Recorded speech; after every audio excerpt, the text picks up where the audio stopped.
At around midnight, floods in Hagonoy, Bulacan would rise due to high tide. The town is submerged due to floods coming from Nueva Ecija.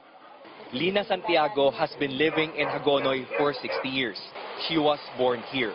Santiago says access to food and other basic needs is a major problem every time a typhoon hits the area. Kulang sa mga pagkain. Maraming pangangailangan pagka bumabaha. Most homes have been submerged in floods since Wednesday. Some residents evacuated to the nearest school. Wala pang tutulugan, wala pa kami second floor. But the San Pedro National High School is also in danger. The school sits near the raging Pampanga River. By Thursday morning, the floods showed no sign of receding. The flood water level here in Hagonoy, Bulacan is still high. As you can see, from where I am standing right now is at the same level with the Pampanga River. The current from the river is so strong, it rendered roads nearby impassable.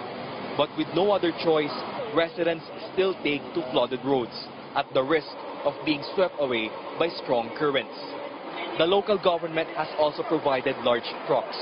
This woman had to be rushed to the nearest clinic, but she was being transported by a small boat.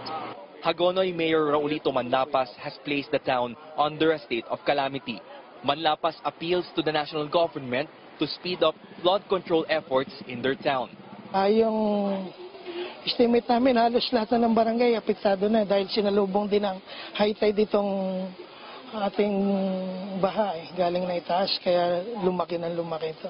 Kaya nananawagan kami sa national government na yung mga flood control namin dito ay may patupad na para ito yung magiging pampigil sa mga ilang barangay namin para bahay.